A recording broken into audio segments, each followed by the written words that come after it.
it's Romania Black, and we are back here for episode 5 of The One Piece with the live action, and my bro is here watching with me. Yo. And when we last left off, we had just beaten Kuro. We had gotten a ship, acquired a sharpshooter Usopp, and we got 4 people in the crew, and we're ready to go. And I heard yesterday... The Marines hot on their tail. Yes, the Marines are hot on their trail. And I heard yesterday through Twitter, someone shared this in the Discord, that they're in talks right now of getting Jamie Lee Curtis to play Chopper's mom. And I was like, yes! As soon as the writer strike's over, they're like, Jamie Lee Curtis, like, let's do it. I'm like, yes. Get her to be Chopper's mom. I'm so excited. Only if they'll stop using Skynet. If they can stop using Skynet, we'll be fine. But yeah, I'm really excited about that. I'm excited they're getting talks for season 2 in the works. That's really exciting. I'm ready for that. But yes, as far as we know, episode 5, we think that we're going to a specific location to meet a specific person that we think is going to happen in the arc. But I'm curious to know, like, since this is not completely adapting perfectly from the manga, they're cutting corners, adding things, and the Marines' involvement is definitely different, how they're going to go about it. So that's going to be interesting. But we'll just have to wait and see, right? We'll just have to find out and see what we get. But real quick, I want to give a special shout out over to our philanthropy tier. These people go above and beyond to support me and my bro here talking about old One Piece, and so I said I would give them a shout out. I don't think I've given them a shout out in any of my One Piece videos yet, have I? I don't think so. No, don't think so. So we can give a special shout out to Edgar, to Dana, to Alex Cornejo, to Be Happy, to Kiri, to Shimoyama, to Nameless Monster, to Matthew Palfiniere, to Anna, to Goob, to Translucent Men, to Sunspots, to Eric, to Anime Annie, to Tyrone, to Trails, and Ashy Gots No Bitches. Thank you guys so much for supporting me. I really appreciate it. All of my love. So, let's get started on this. I'm ready to dive in and see where we're going to now that we've gotten the going merry, we've got Usopp, and everything seems to be right as rain aside from the military, and we need to find out about Garp, and if Luffy's going to spill the beans about Garp being his grandpapa. Well, he kind of already did. He did, but I want to see if they follow up on it. Like, are they going to explain it in more detail at the start of this? I hope that they do. So, we're going to start this episode here in 3, 2, 1... and let's go.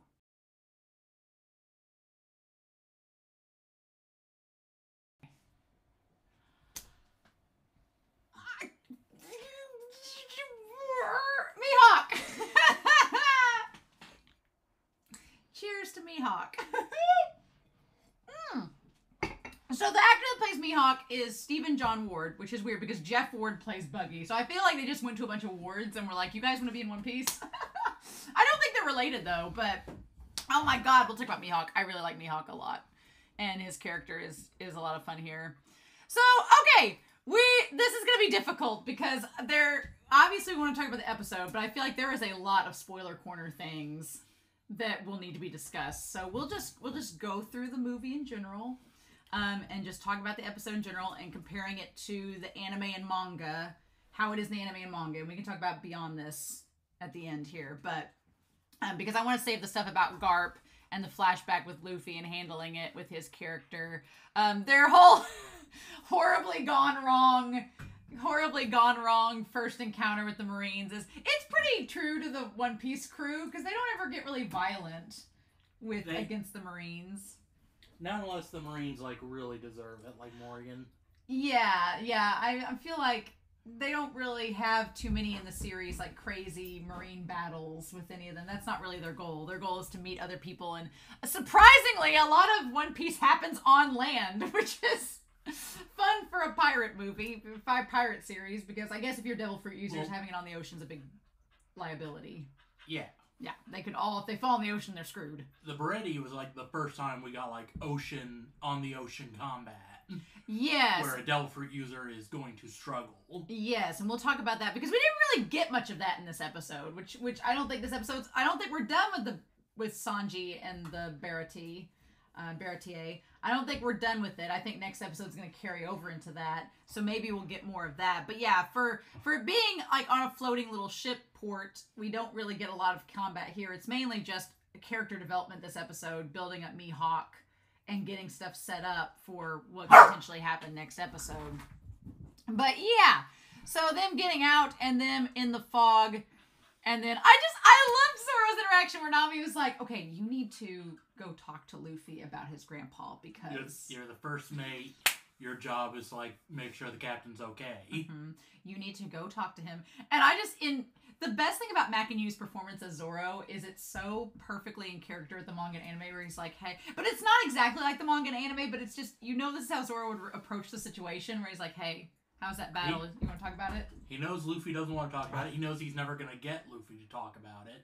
Better just go along with Luffy until Luffy wants to talk.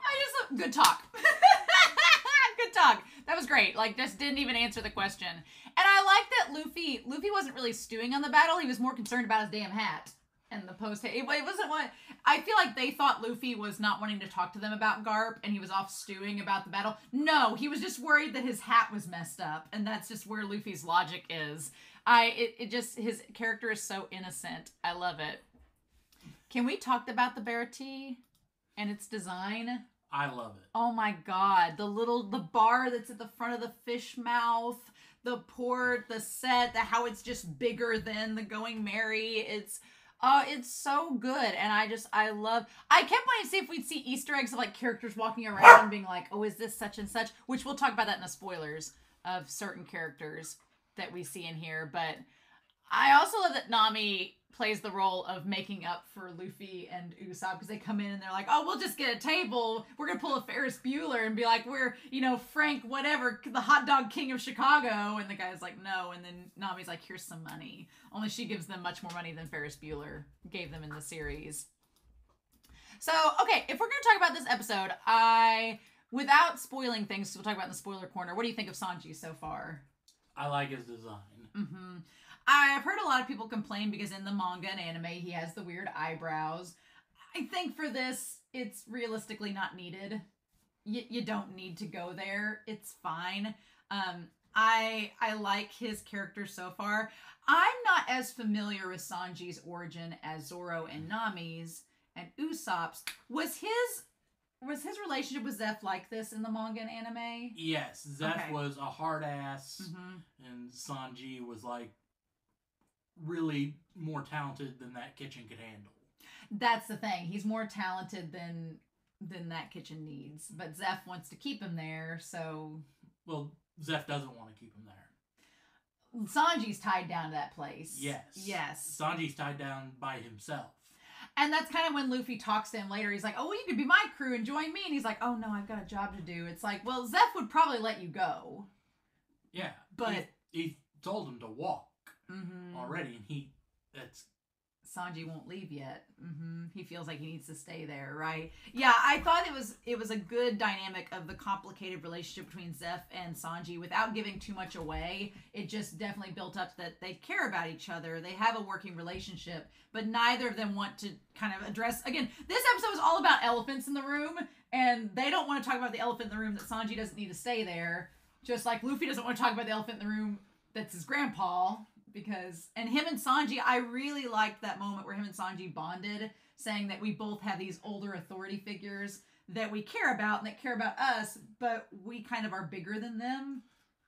And we kind of want to follow our dream and not just do what they say. Yeah, and that now it makes sense why we have Garp in this story at this point. Because the moment Luffy started talking about Sanji about that, I'm like, oh, well, that's how you two connect, because you have Zeph and you have Garp, and you both are kind of having to do your own thing. So that all makes sense now. The only difference is Luffy's cut his own rope. He's off doing whatever he wants to do. Sanji's kept himself tied down there, which I can understand his frustration. I mean, you got the guy that can probably make a dish like that saute, but you got him making a medium well prime rib. Yeah, he's basically working at a Chili's when he needs to be working at a 5-star restaurant. Yeah. Yeah, he's basically working at like an Olive Garden when he needs to be at a really fancy Italian restaurant, you know? So yeah, I see the frustration, but I just, now it all makes sense. Because at first I was like, well, I know you'd want to introduce Garp because he's such a big character and he's so much fun. Also, him taking the cannonball and throwing it at the ship. That is canon from. Yes, I was like, okay, we're getting Garp in action. Him and Mihawk are like a preview of some of the top tier power levels, and that's not even them going all out. Oh no, That's like barely scratching the surface. Yes, exactly. But I wondered when they introduced Garp, I'm like, why are they doing this so early? I know he's a popular character, but why? But now with this storyline, it makes sense. We don't really get a power level in like the anime until much later. Yes.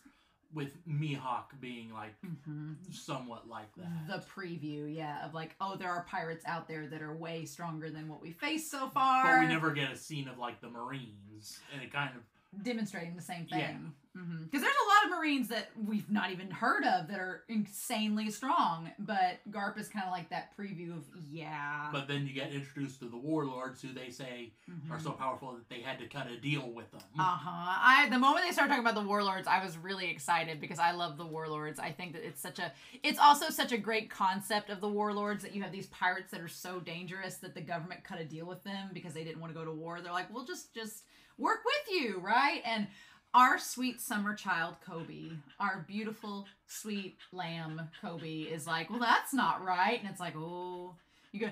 We'll talk about that dinner scene, but...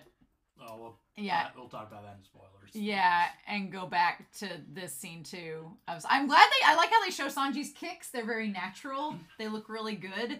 And of course, because it's Sanji, I was expecting him to flirt more with the blonde that was at the table. He does in the manga and anime, because that's Full Body, who tries to embarrass him by putting a bug in the soup and then throws it on the ground, wasting food, and that's a big no-no with Sanji. We don't waste food. Yeah, so I thought he was going to flirt more with the blonde, but then he goes straight for Nami, and I get for time's sake we got to cut that, but then I like that all the guys are like, I know people shipping in One Piece is all over the place. I've always shipped Nami and Sanji. I've always liked Nami and Sanji as a ship. I don't know how you feel. You're not much of a shipper. Nah. We're like polar opposite in that regard. I always liked Nami and Sanji as a ship. I liked it because Nami does not cater to Sanji's whims. She's just like rolls her eyes and is like, get out of here. And Sanji's like, but... And I like that they make his flirting is very cheesy, but it's not over the top. It feels realistic for his character. Which, I'm excited when they get to other female characters in the series, if Sanji's with them, to be like, oh no, what are we going to do? But we'll talk more about that. Luffy giving him the IOU. Did he give him the IOU in the manga and anime? I can't remember. No, he became the chore boy because Full Body had his ship fire a cannonball at them, and he does the Fusen and blow it back. Oh, and they did it for the Marines in this case. Okay. Yeah. Gotcha. I feel like this episode, a lot of the things that they streamlined make sense. That, like, the whole Full Body thing, I'm glad Full Body got to make a cameo at the table, because I think that whole storyline, you could have just, it doesn't overall affect in the end. It's like, okay, whatever. But the IOU to give Sanji is it's so Luffy, being like, yeah, sure, I'll pay you back. Sanji just being like, oh, this is gonna piss the old man off, I'll do this. Yes, he like goes along with it just to piss him off. Oh, Sanji getting such pleasure out of being like, oh, yes, we're gonna play this game. This is going to be great. Like you, I like you. It was a very Popo from Dragon Ball Z abridged. Oh, I like you. I was like, yes. Okay, and then we have Bogard and Garp. I think Garp, it's very, very fitting that Garp doesn't want the other Marines involved because he doesn't want them knowing that Luffy's there and getting Luffy, even though he's like, I want to teach this brat a lesson and tell this upstart, it's still his grandson. And he's like, I don't want to get the other Marines involved because they will treat this very seriously. Instead, I'm going to get Mihawk, who it now feels in hindsight like he knew there was a chance Mihawk wouldn't take him in. I think he actually expected Mihawk. He doesn't want the other Marines to show up because if they fail, it's just going to keep going up the ladder. Yes. Until you get to a certain giant asshole. Yeah, and we'll talk about that in spoiler corner. But yeah, it's like Grand Theft Auto, where you start out with the 1 star. You don't want to get to the tanks and the 5 stars. You don't want the military coming out the woodwork. No, you're right now. Luffy's just ran over a prostitute and like some money have popped out. But you don't want to keep killing cops and stuff and get you don't want the 5 gold stars and then the tanks and helicopters come out. You don't want that. And especially with the fact that he's got 4 crew members in total. Mm-hmm. And only 2 know really how to fight. Yeah, that is something else too. Nami's can fight, but is not a fighter. She's a navigator, which has a very special skill set. And to be fair to Usopp, he hasn't really gotten a time to shine yet. No, he's just, he's very inexperienced. Zoro's really the only one with any battle experience from bounty hunting, but even that's limited, as we see in this episode. He can only do so much.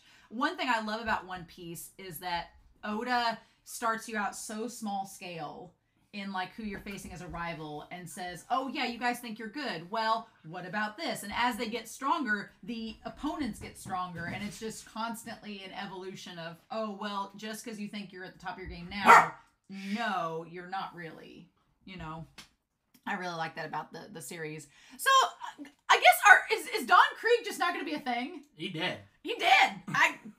So, for those that are wondering, I guess it's not a spoiler now because Mihawk just kills him in this, which is, I'm fine with that because honestly, here's my thing, and I know you're going to add to this. You have this look that you're like, I'm fine with it only because I always felt reading the manga that Don Kreig and Morgan were similar.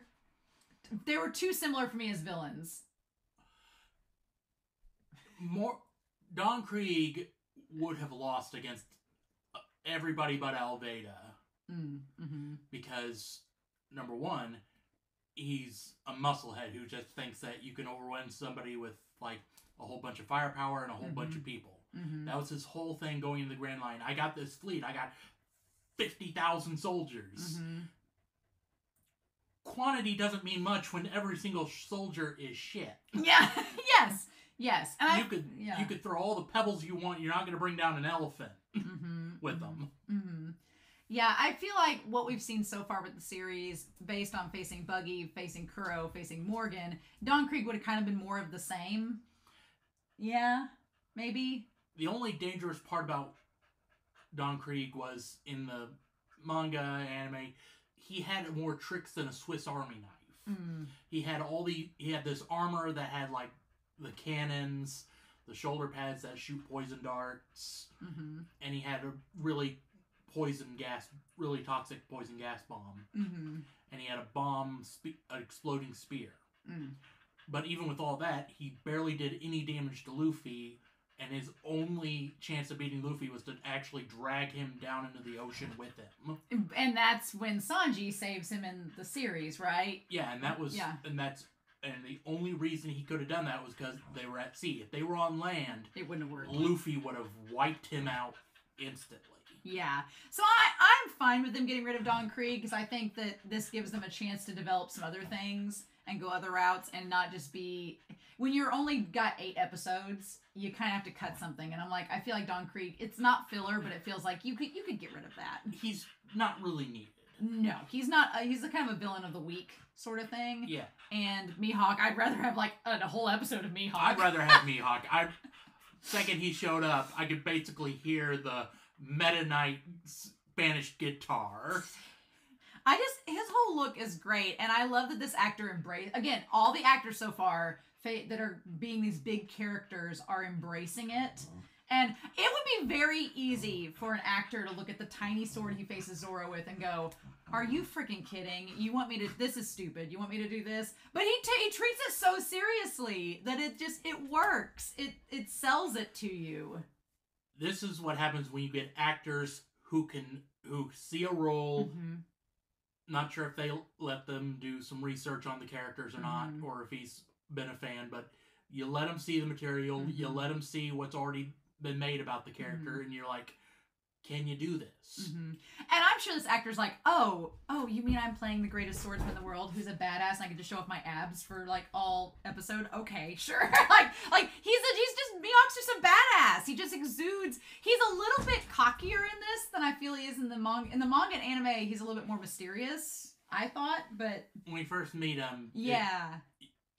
Is when you have the Kreig pirates there too. Mm-hmm. They try to shoot at him, and using that sword's like flat end, he just knocks the bullets out of the way, and that's kind of like, oh, that's the biggest feat you're doing here.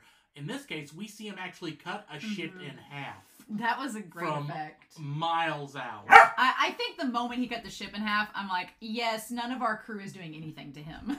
Like, there's just no way. He wasn't even trying with Zoro. He was just like, okay, kid, let me teach you a lesson. Like he said, he doesn't hunt rabbits with a cannon. Never meet your heroes. And he probably could have done the same little air slash with the knife. Oh, he could have. He could have killed Zoro so easily, but he's just like, look, I see some. You got some spunk, kid. I appreciate you having the balls to challenge me. Most people run away from me. I like your cut, G. Yeah. He's like, I'll let you have this one, but I'm not gonna. I thought Don Kreig's design was fine. I actually love his design. It's on character for the small amount of time he has. He's got the pauldrons, he's got the armor, he's got the headband, and he just has a face that makes you want to punch him. He's met all the criteria. He is on tier with Mihawk and Buggy right now on character accuracy. To me. The purple hair throws me off a little bit. He had purple hair. He did, yes. This one looks, I don't know, some of the, like, Buggy's hair looks naturally blue. For some reason, like, just aesthetically, it looks fake, and that threw me off a teeny bit, but like you said, everything else is pretty character accurate. I mean, I can't complain. He's only on screen for, like, they could have CGI'd the hair for all we care. They could have messed him up so much. They couldn't even put him on there. They could have just said he killed the Kreig pirates. That's true. He could have just... But they went out of their way to make that armor. That's true. To just make him look good and have the shoulder cannon. And yeah, I mean, they at least did his character the justice of the cameo.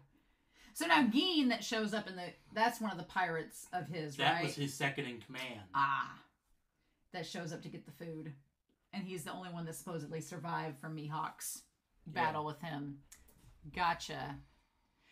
I like that Luffy gets the milk. I also like that Luffy and Kobe, neither of them drink in the episode. Like, Luffy just has the milk. And Kobe gets handed the glass, and he's just like, no. Like, I'm like 14, sir. No. We'll talk about that. But, yeah, Sanji's face when he hands him the IOU is just, it's just so good. He's just like, oh, yes, we're doing this. Oh, yes. Oh, I like you. I feel at the moment that Sanji saw the IOU, it cemented that he would be okay with joining Luffy's crew. Because he's like, I can handle this. This sounds fun, right? And then he gets sent back to do the dishes. Now, I do like the scene of Zoro and Nami getting to know each other with the drinking, because I think that's important for their characters, because right now they both think that they know each other's story, and they're both very wrong. In the beginning, Zoro had a huge mistrust of Nami. Because he just saw, oh, she's a thief, she's going to steal from us at some point, and he was somewhat right. Well, yes, but I think it's important at this point to know, for him to realize that she is a person and that she's got this backstory. And it's going to come in later down the line, I feel, if they're continuing with the events I think that are going to happen. Yeah, and for characters like these, again, when you have 8 episodes, you've got to spend some time developing that bond between them. Otherwise, you're not going to get those emotional payoffs in the arcs later on when stuff does happen. And poor Usopp, like, bless him. I love him as the comic relief in this, because you all know that one person that you're like, you should probably stop. And they're like, I'm fine. It tastes just like candy. You're like, you're not going to feel great later. And then done. I do love, again, that the series incorporates all the looks from the color spreads. Like, this is Zoro's best look. I love Zoro's look here. And then Usopp in the pirate captain garb. Now, the one guy on the ship that was trying to give Nami passage, we've not seen him before, right? No, that's a random character. Yeah, just random. You can tell because he doesn't look kooky in any way. Doesn't have a special look to him. I liked Helmeppo giving the exposition about the warlords. I liked Helmeppo doing it. It makes sense. He's the son of a captain. He probably heard multiple reports about that stuff. Meanwhile, Kobe was on Alveida's ship, who she just stuck to the East Blue, the weakest seat. Yes. And Helmeppo also, you know, he kind of knows how the system is because there was corruption where his dad was at. So he kind of knows, you know, yeah, this is the world government and the Marines and stuff. They're not all sunshine and rainbows. There's some stuff behind the scenes that's not all great. And then poor Kobe, he's just learning all this for the first time. So yeah, I what did you think about the conversation with Sanji and Luffy about their dreams? It gives them, when, like you said, you got so few episodes, you got to find a way to bond the characters together. Mm-hmm. These two trying to reach out beyond what their father figures want. Mm-hmm. That's what's going to allow them to bond. Also, the fact that Luffy appreciates Sanji and is like, you cook good. You should cook more like this. Oh, so Luffy's been on a ship where they've had rations for how long? And he's like, wait a minute. We need a cook. You know? Yes, please. Well, it was like that in the beginning. He didn't think about a cook. He wanted a musician before a doctor. Oh, yeah. Yes. And it's like, oh no, Luffy. But it was like, musician was like one of the last things he got. Yes, and I also love that Sanji and Luffy, again, connecting their characters together. You have Sanji wanting the all blue to get all the ingredients, and you have Luffy wanting the One Piece. I'm going to laugh if the all blue is just the water surrounding the island where One Piece is. That would be amazing! That would be like both dreams right there. I want Oda to do that so we can get a call back to this. That would be absolutely amazing. Because that's like the big bond between Luffy and Sanji is their dreams. And they're so similar. Their dreams are like unreachable, unattainable. People who hear it laugh at them. Yes, but I want them both to achieve. That would be amazing if the all blue was surrounding where the One Piece was. That would be so good. Aww. I mean, you'd have to have some land to find the spices and stuff. Right? That would be... I want that now. I want that to be canon. I want Oda to give us that. Be like, come on now. Let both of their dreams come true at the same time. Be such a nice parallel. Be really good. Sanji has some really good shots in this episode. Like with him smoking and stuff. There's some really good shots. And then, yes, again, the attention to detail. The guys working in Zeph's kitchen. They all look great. Again, his outfit is...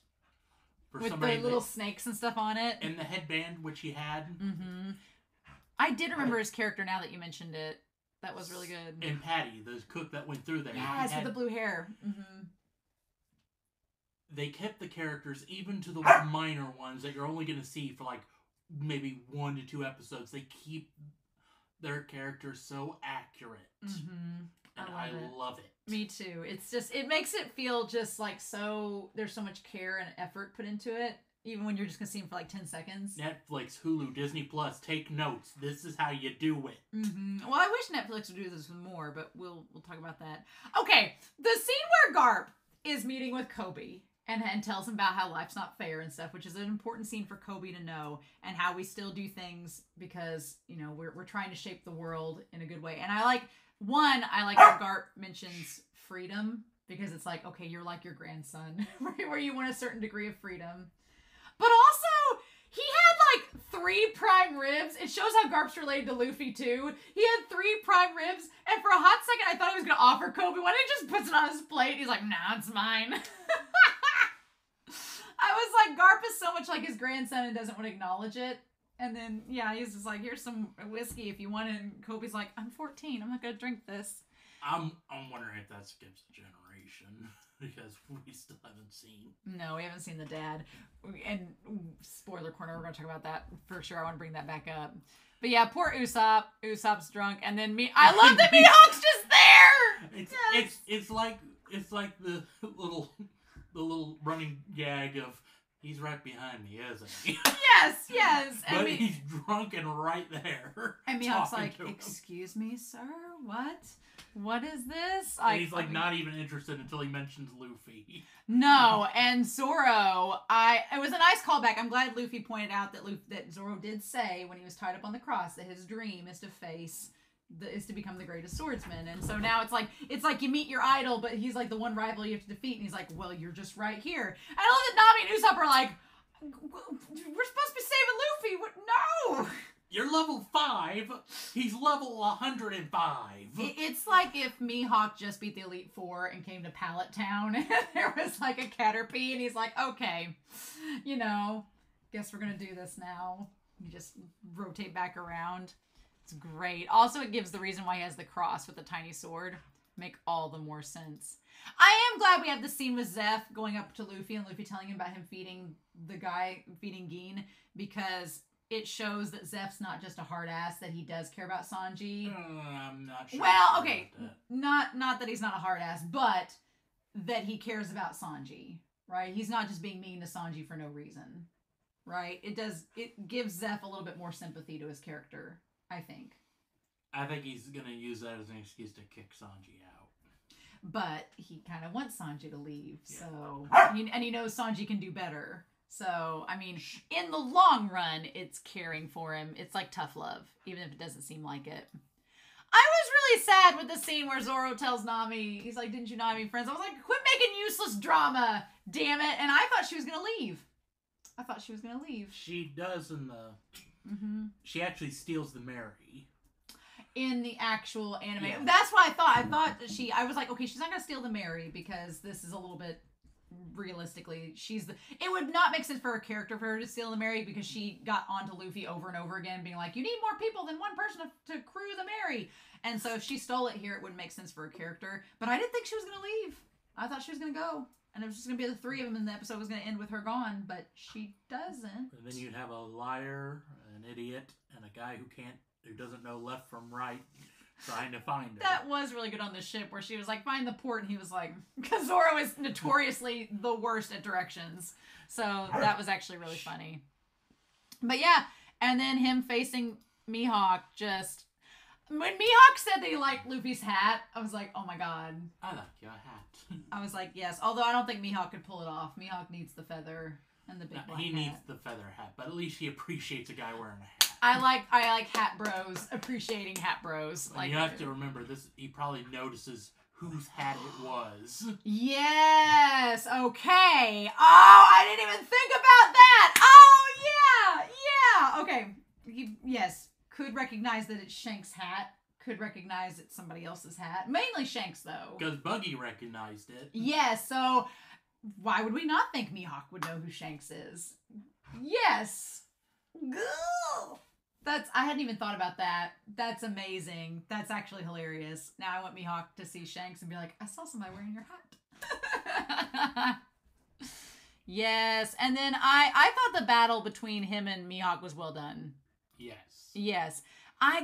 Just him putting the sword in his mouth. Like, in the anime and manga, it doesn't ever feel like it's as strained. But when I watch him do that, I'm like, that's so hard to do. It kind of makes sense why he can't say out his signature attacks. Yes. Unless he says it after the fact.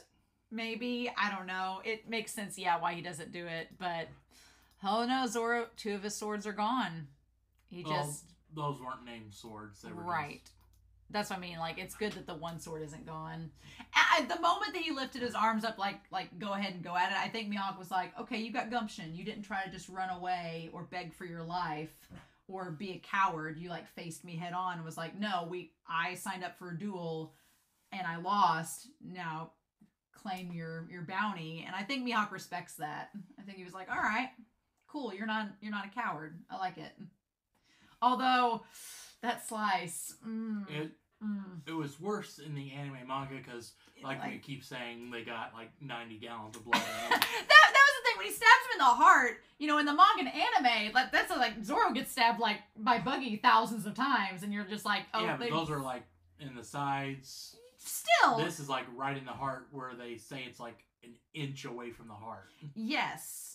I mean, but in the anime manga, like you said, they have blood transfusions on backup every 5 seconds. I feel like the characters in One Piece lose so much blood all the time, but they're still okay. So here, realistically, it's like, oh no, this is... Yeah, cut from the shoulder to pectoral is dangerous. Yes. And it looks, the prosthetic they use, it looks shallow, but it's still a problem. It's still, it's going to have to heal and not get infected and all this stuff. But it's not... Which, they're out at sea.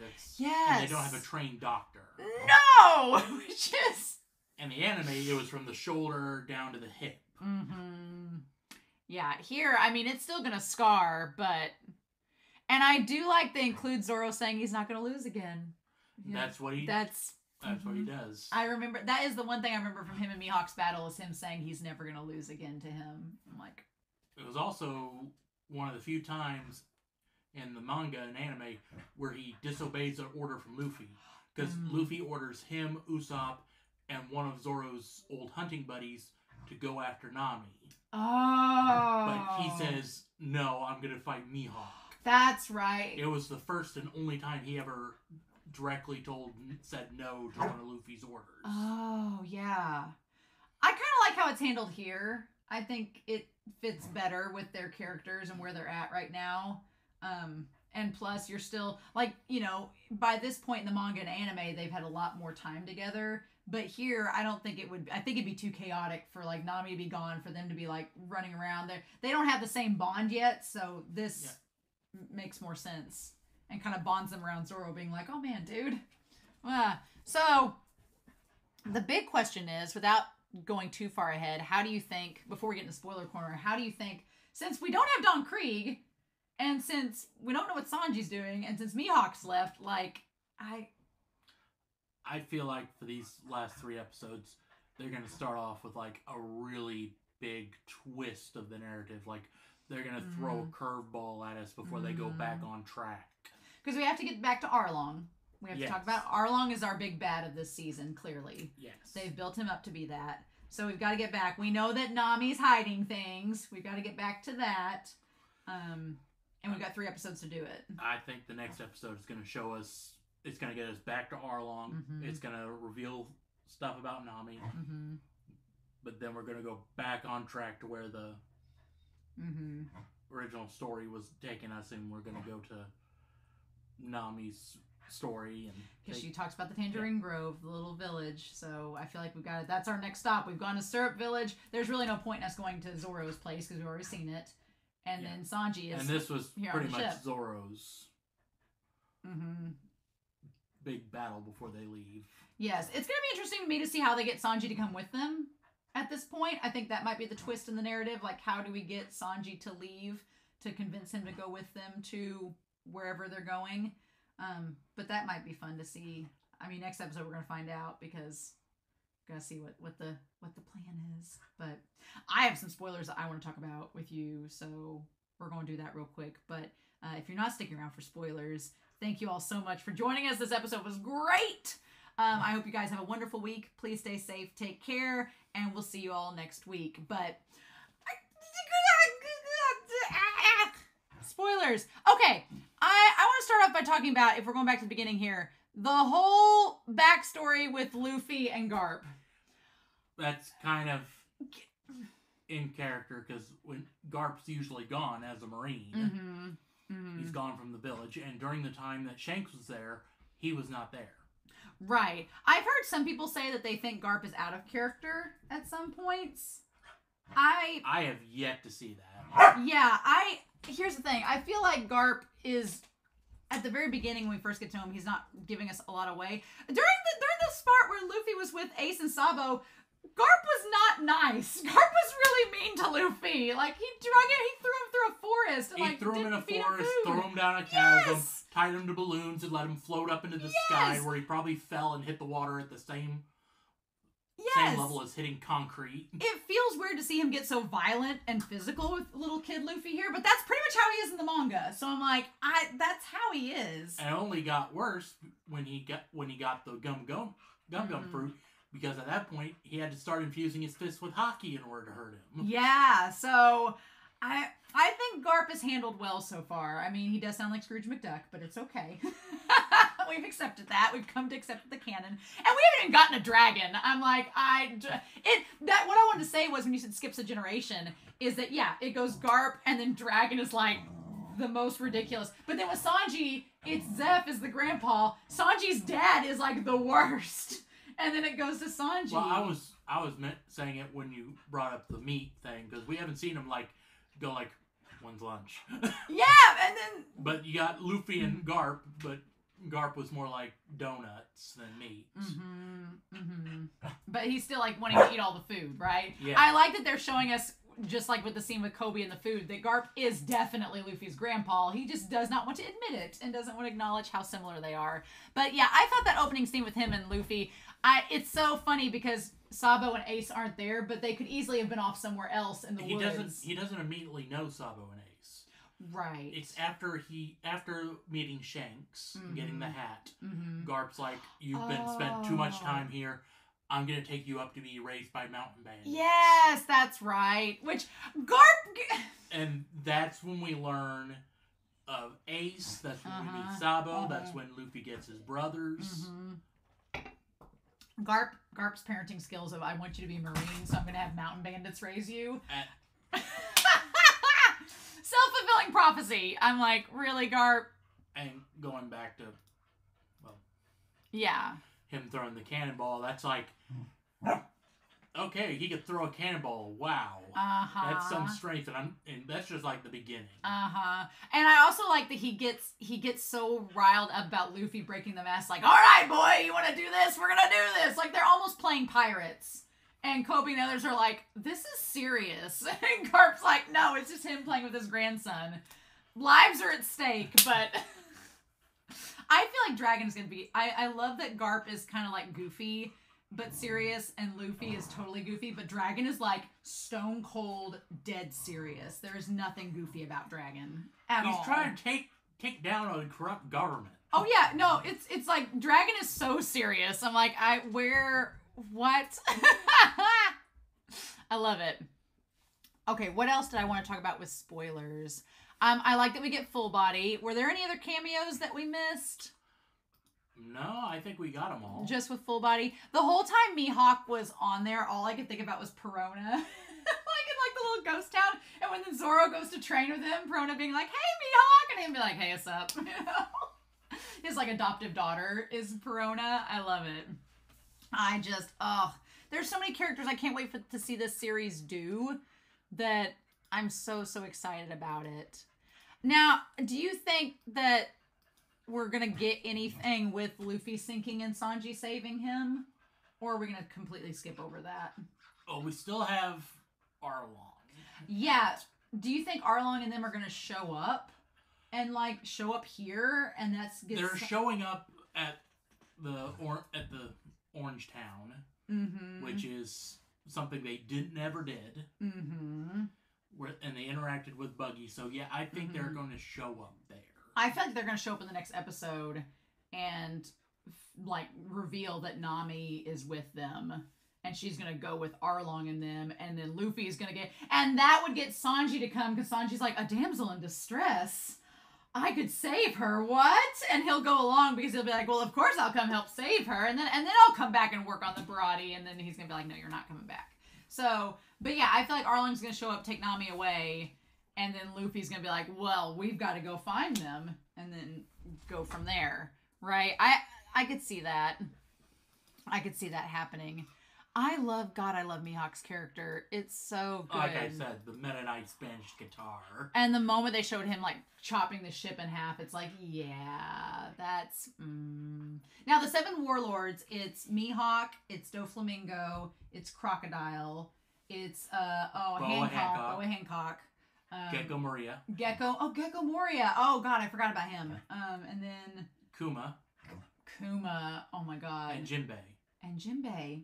See, Kuma and Jinbei I forget about because I feel like such a lack of antagonism from them. Because Kuma's also a double agent. Yes. For the revolutionaries. Yes. And Jinbei is like with the fish people, so it's like, well, yes. He's the one who put Arlong in the East Blue.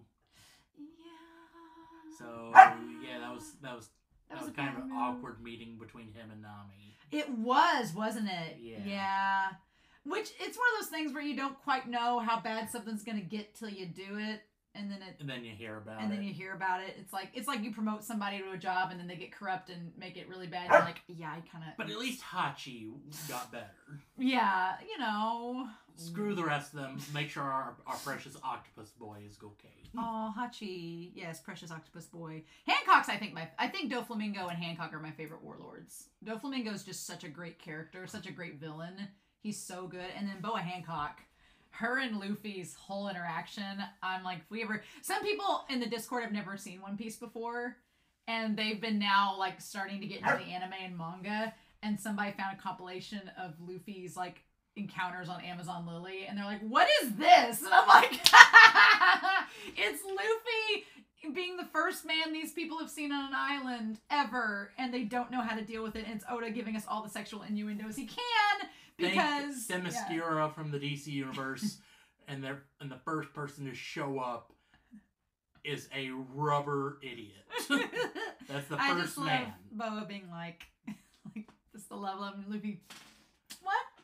What? They're gonna have a hard time casting Boa Hancock because she's supposed to be the most beautiful person in the world. That's gonna be hard to cast because beauty is quite subjective. Although Oda does make her look really pretty in the manga and anime. Well, it's mainly due to her devil fruit. But... Well, yes, but... We'll have to see what they do with Alveda first. Yes, that would be a preview. Because with Alveda, she eats a slip fruit, and while she says it only removed her freckles, it makes her go from a whale to a supermodel. Hey, we're not going to body shame. We're not going to body shame. Alveda was beautiful before... You're laughing. Shush. Shush. No, it's just Alveda's personality really does not sell her at all. No. Although her actress does a really good job playing her. Yes. I really like her. Her actress is prettier than the anime and manga version by far. And I think that lends to her credit. Like, the actress that got to play Alveda is much prettier than she is in the manga and anime. I really like Zoro and Nami's relationship in this series and how it's developed. Because I feel like Zoro and Nami were kind of cold, were very cold towards each other at the beginning, and this really, like, the banter they had back and forth, like when Zoro was giving her a hard time about Sanji flirting with her, and then the drinking thing, I like that that's going to make his connection with her even better when she's on Tangerine Grove and then having her moment. Like, I'm not ready to see her, like, cutting into her arm and Luffy that was the first chapter I ever read of One Piece, where he puts the hat on her head. That was the first chapter I ever read. And I was like, what is this show? What is this series? I want to find out what this is about. This is amazing. Where he's like, I'll go beat Arlong up for you and puts the hat on her head. That was the very first chapter I ever read of One Piece. What was the first chapter you read of One Piece? I started watching it. I started reading it after I saw the first episode. Oh, so you started from the very, very beginning. Yeah. Oh. I know I've told everybody you're a big Naruto fan, so that you've seen it from the beginning. I like the original Naruto. Shippuden. The beginning of Shippuden is good. The mid's okay. But the end game of Shippuden, no. No, I know. I've told everybody, I'm like, there are some views. They go from, screw fate, we're making our own destiny, to, oh, fate and destiny say I have to be this descendant of this sage and reincarnation of one of his sons. Okay, let's go along with it. We're not going to go further into Naruto because we'll be here all day. Yeah. Right? You're like, yes, no. As far as spoilers go, I think it pretty much goes the rest of the way like you would expect. God, I love that shot of Luffy just staring, like, right before the duel. Like, they build up that duel so much. And it's great. And then I love Mihawk calling Luffy, like, a small package. Like, which, again, the gum fruit. Well, he's not very tall. No, he's not. And even after the 2-year skip, he's still, like, no. Other than Chopper, he's, like, among the... Okay, when you were saying that we need a doctor to sing for Zoro, I was like, man, it'd be a shame if we didn't have a reindeer doctor right about now. It'd be a shame if we didn't have that. I'm excited because we have, like, in a lot of the artwork, I think people see Zoro with the scar that Mihawk gives him that goes all the way down. And I was like, where is it that he gets that scar? And I couldn't quite remember. And then when Mihawk challenges him to duel, I'm like, oh, that's going to be where it comes from, is from that moment that he gets the scar there. Because he doesn't see Mihawk again until the time skip, right? Yeah. Yeah, he doesn't see him again until the time skip, and that's who he goes trains with. Which is genius for Oda. Like, we're going to make you go train with someone that's... We meet Luffy meets Mihawk again at Marineford. Oh, yes. When Okay. he's saving Ace. Also, when you were talking about, like, the Marines, I was like, Akainu is like, oh my god. And that's one of the reasons why Garp doesn't let the other Marines know, because eventually it'll go up to him and he'll put together Monkey D. Dragon, Monkey D. Luffy. Yeah. Absolute justice demands your head. Monkey D. Garp. It's like, no, which I think it's important that, because does the Marines know that Garp's name is Monkey D. Garp? Oh yeah, they probably know. Yeah. But once again, he's the hero of the Marines. So they don't want to say the D. They don't want to bring up the D. They don't want Garp to be gone, because without the hero of the Marines, the guy responsible for capturing Gold Roger, if they were to suddenly say, oh, well, Garp's a traitor, that's going to look really bad for them. Yes, that's going to be, like, their figurehead leaving is a problem. Yeah. So they're going to try to cover that, because they just call him Garp. They don't say Monkey D. Garp. Yeah. And when they're talking about Luffy, they just say Luffy, and almost kind of like not putting together that relation, because they don't want to bring that out. And then just saying Dragon and not Monkey D. Dragon is, yeah. But obviously, but they do realize later Monkey D. Dragon and Monkey D. Luffy. Yeah. I just like that Akainu is like the 5 gold stars. You really don't want to get Akainu involved, because like you said, he is an asshole. He's like the worst. The worst is Akainu. I'm like, Which I do kind of want to see what they would do for him. Yeah, I do too. Him, Koji, Kuzan. Oh my god, Kuzan. Yes. Somebody was saying Adam Sandler was going to play Kuzan. Oh my god, yes! Yes! Someone said Adam Sandler playing Kuzan. I was like, I don't know! Have the yellow tinted glasses and just have him do his water boy impression. Oh my god! My mama see. I can't. I was like, Jamie Lee Curtis. Let me. Jamie Lee Curtis is enough. We have to do different seasons. Adam Sandler and Jamie Lee Curtis can't be on the same season with Gary Busey. We can't do it. If you're gonna do that, Jim Carrey for Frankie. Oh man, no. Jim Carrey's too old to play Frankie. And I don't mean to be ageist, but it's just not. Jim Carrey's far too old to be. He could be Vegapunk. Jim Carrey could be Vegapunk. Definitely. He could be Dr. Vegapunk. I'd be up for that. Yeah, there's so many little like tiny nods in here that I'm like, oh, these are gonna be for characters later on, plot points later on.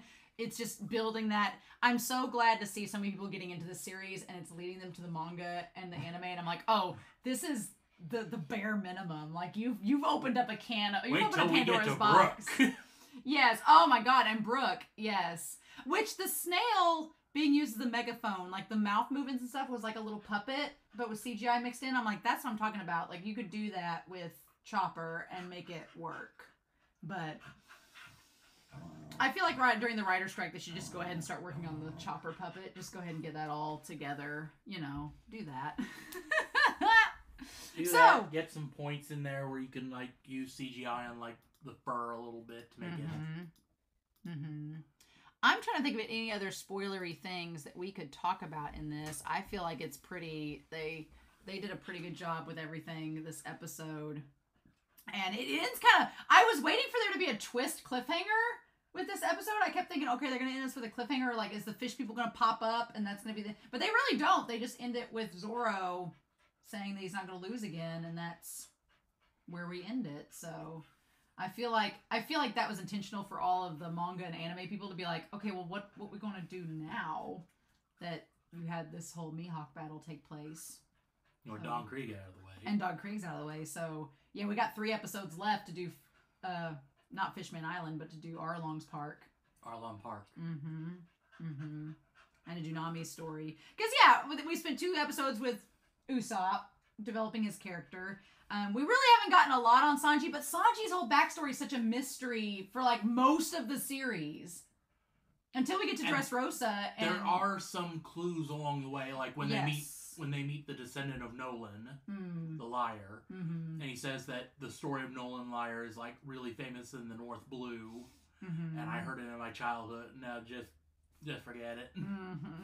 Yeah, I mean which Sanji's backstory is it's so out there and crazy that you almost have to get to a certain point in the series to be able to accept it and go, oh, your siblings are like superheroes. Oh, they're assassins.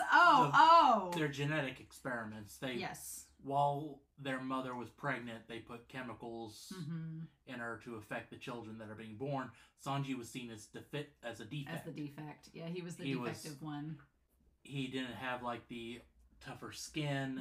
He wasn't able to like start putting himself back together easily. I feel like I've not watched this series, but I've seen little bits and pieces of it. I feel like they would do, when they get to that point of the story, they could do it like The Boys, where they show like the superheroes and how they're all like buffed and like been experimented on and everything, and then that be the siblings. Kind of in a realistic way, like that series does it, from what I've seen. Like kind of doing it like that.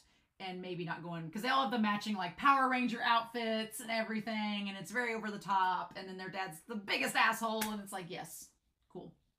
But yeah, this gets me so excited for the series to come, but we gotta get through this one first. Like, this is just the beginning. This is just all the basic stuff, right? So, anything else spoilery-wise? Yeah. No, I liked it. I thought this episode was really good. I'm sure that Twitter is got like all the Mihawk fans like all riled up because he looked so good in this episode. I was like, yes, I'm all here for it. And then yeah, Mihawks and Shanks know each other, don't they? Yes. Yes, they have a big relationship. They're drinking buddies. They're drinking buddies. Yes, and that's the hat thing where Mihawk's like, nice hat. It's like, of course you would know because you're drinking buddies with Shanks. Which honestly, and Mihawk's the one that brings Shanks Luffy's bounty poster when he finally gets it. Yes, that's right. Oh my god. I love Shanks so much, but the idea that Mihawks and him are drinking buddies, it's like two so powerful characters that are just like sharing drinks, being like, sup? Sup, bro? I love it. Well, I hope you all enjoyed this discussion and reaction of One Piece. We're excited to see your thoughts down below, but I hope you all have a wonderful week. Please stay safe, take care, and yeah, we'll be back next week and see what happens with episode 6 of One Piece.